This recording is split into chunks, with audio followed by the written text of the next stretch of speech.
عزیزم مولوی مفتی محمد ایاز صاحب سلمہ امام و خطیب سعیدیہ مسجد نے جو اوصاف و کمالات اس خاکسار اور گنہگار کے آبرو کی نمائیں ہیں، سچی اور یقینی بات تو یہ ہے کہ میں ایک بھی صفت کا حامل نہیں ہوں، نہ میرے اندر وہ ہنر ہے، وہ کمال ہے، نہ وہ صلاحیت ہے۔ یہ ان کا حسن ظن اور ان کی محبت اور ان کی شفقتوں کا ثمرہ ہے کہ اس قدر تعریفات آپ کے سامنے بیان کی۔ خدا تعالیٰ ان کو اس کا بہترین صلہ عطا کرے اور آپ سبھی حضرات کے بیٹھنے کو، یہاں آنے کو، اللہ اور اس کے رسول کی باتیں سننے کو بے حد اپنی بارگاہ میں قبول کرے۔ ایک تو مجمع میں جو باتیں ہو رہی ہیں بالکل بچے بھی خاموشی کے ساتھ بیٹھ جائیں، اے ملنے کے بس اب چپ ہو جاؤ۔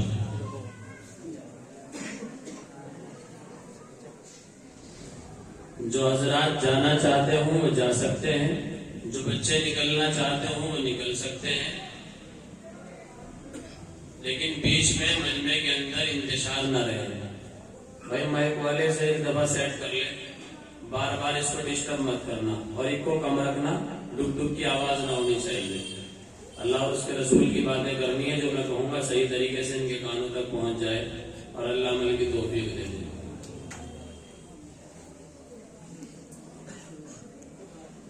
یہ جتنے حضرات کی دستار بندی ہوئی ہے بچے، یہ بھی ٹولی نہ لگائیں، اب ادھر متوجہ ہو جائیں، باتیں بالکل نہ کریں۔ آپ کو کوئی 12 بجے تک 1 بجے تک یہاں بٹھانے کا مقصد نہیں ہے، جتنی دیر آپ کہیں گے اتنی دیر میں انشاءاللہ بات ختم کریں گے۔ کتنی دیر بات کی جائے بھائی؟ دیکھو پھر اس کی آواز کم ہو رہی ہے، کبھی بڑھ رہی ہے، کبھی کم ہو رہی ہے، تو اس کو چھیڑ رہے ہیں آپ، کہاں ہیں؟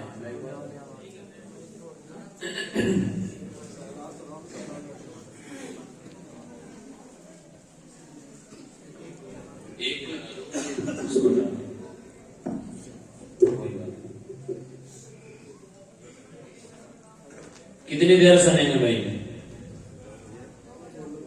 جی؟ فجر تک اہلیہ کر گئی ہوئی آپ کی۔